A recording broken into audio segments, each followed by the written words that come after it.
Welcome back to the channel. Welcome back to another video, Cars with Kev. I hope you guys are having an amazing day. Unfortunately, I bring you sad news. I watched a video by DerekBaranProductions of a young man, 27 years old, who just purchased or recently purchased a new Ford Mustang Mach 1. Beautiful blue color. I don't know the exact spec, but it's the spec that I would have bought because based on the wheels and the wing, it's the proper spec.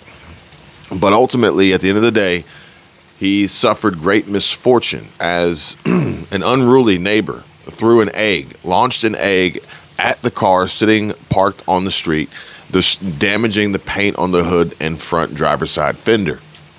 Now, there's a lot to be said here, a lot of questions that need answers, and a lot to discuss.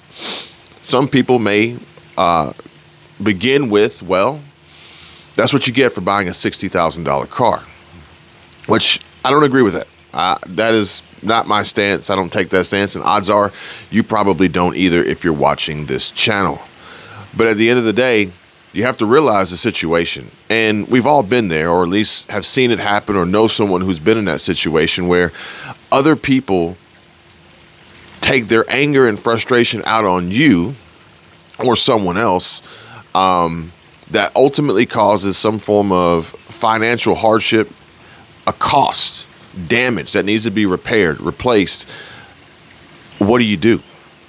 Now, it goes far deeper because at my age, I now have removed my deep emotional attachment to vehicles, whereas younger me, past me, my DC2 Integra Type R, don't touch it. My Evo 8, don't touch it. My G35, don't touch it. And I've actually kind of lost count of how many different cars I've had, but there was a point in time where you couldn't even breathe on my car. It was that important. Now, I don't really care so much. Material things, they'll be broke, they'll be fixed. It's just money, only money. But the bigger problem is, in my opinion, is that you just bought a brand new car. You're very excited, and someone takes it upon themselves to destroy it in whatever way, shape, or form that may be. Now, some may say it was just a little chip, a little nick, a little scratch on the hood and the front fender, no big deal. But it is a big deal. It is a big deal because it was a blatant display of disrespect. But now my brand new vehicle has to have paint work. I don't like that. I don't like paint work. Now, fortunately, being newer, the paint should match better because the other panels won't be as faded. But I don't like that. I don't want my brand new vehicle to be fixed. You see what I'm saying? And not by my choice. I was forced to be put in this situation. I would be forced to be without my vehicle while it's being repaired. Also, this vehicle is a part of his channel, a part of his business, a part of how he makes money. There's a lot of thoughts and emotions running through my head right now. Hopefully you guys have seen this video. I'll link it down below and give me your opinions on it. Did he go about this the right way? Should he have pressed charges? Is it okay that the person who did it was underage and they didn't know any better, so to speak? However, they were upset that there was being too much noise being made on a Saturday at 4:30 in the afternoon while they were trying to study. I call bullshit. But more importantly, what do you do next? Where do you go from here? Now, obviously, there's going to be some tension between the two living in such close proximity, which I would have to take the high road and ultimately move away to a much better place, potentially with no neighbors. Easier said than done, right? But these problems, they can exist out in anywhere, really. It doesn't have to be where you live. But the bigger problem is that odds are they don't and or won't have the means to pay for the damages. So then what do you do? Because going after someone, suing someone who doesn't have any money just means that they'll owe you money that they don't have, they never will. And unfortunately, that leaves us to bear the burden of paying for their mistakes, paying our insurance to cover their neglect. Typically asserted against those with nice cars. You've seen the videos, people running around on TikTok and YouTube and Instagram and Facebook, running around, jumping on people's Lamborghinis, cracking their windshields, Ferraris, McLarens, Lamborghinis. Like, for what reason? Anger, hate, frustration, that they themselves are not in that position and able to drive these cars. But it doesn't give them any right to do that.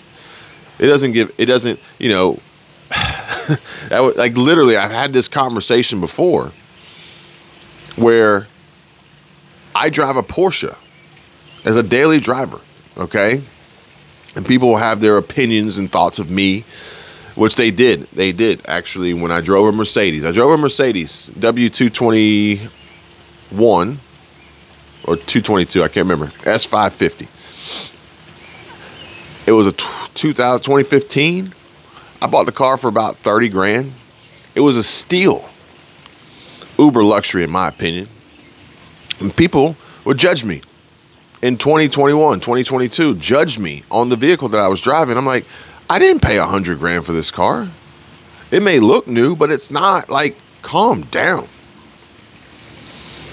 But I've had to have this conversation, discussion with people. Like, just because I drive a Porsche, some people are going to look at me a certain way. But then if I look at someone who drives a Rolls Royce, should I be upset with them? No. Some people are motivated by others, and other people are angered by others. I don't look at anybody else and anything that they have or whatever image that they may project out into the world, and I don't allow it to affect me unless it brings me joy and happiness. Posted a video of the exotic car show that we went to a few weeks ago. Every car there, every person there brings me personal happiness that they were able to achieve whatever achievements they were able to accomplish to put them in a position to own those cars, enjoy those cars, and better yet, bring them out so that we could enjoy those cars too. It's a sad state of affairs. There are people in this world, like you'll see in the video, that want to justify and condone this behavior, which is all part of the problem. Then there are people who will side with them and allow that to be true, although it's a lie. Yet there will be people like you and I who get it, who connect, who understand, and we then have to make the tough choice of whether or not we want to provide any indication that we have wealth, we have money, we have ability, we have the means, that we have taste, we have interests, we have hobbies, we have desires. And if we act on them, do we even bring them out to play? For the risk of others and their anger, frustration with themselves, taking them out on us, and then trying to point the blame at us for merely existing. I, for one, will try to help anyone out there do better, be better, in whatever way, shape, or form it may be. It's not just about money, and it's not just about cars. But it is about doing what's right and not being a fucked up individual. And if you are, everyone else around you saying you're fucked up and not pretending that you're not. I don't want to get mad. I don't want to get heated. I don't want to get frustrated. But I do want to know what you guys think. Derek, I hate it for you, man. But hopefully this will turn out to be something great for you. Something better. Maybe with your channel, the video's gotten a lot of views. Maybe with the relationships that you make or help others make because of this situation and sharing it. I know at the end of the video you say you're not sure if you really want to share it, but I think you did the right thing. You shared it in a respectable and respectful manner. You redacted their information and identities, But you showed, I think you shared the full story. I think you showed the full story, in my opinion. I've seen a lot of YouTube videos, and they kind of dance around and make it look and seem like something may be more than what it really is. But I think you did the right thing by sharing the video, and hopefully other people do the right thing by understanding why and what you shared. Even so much as in the beginning, requesting that they leave nasty comments out, because we all know, quite possibly, the types of comments that could have been left based on the parties involved in the situation. And it's not about that, because that just continues to perpetuate the cycle that ultimately put him in the position that he's in now. That's not good. Ladies and gentlemen, I hope you guys have a wonderful day. Please drive safe. Please be kind to one another. And I'll see you guys on the next video.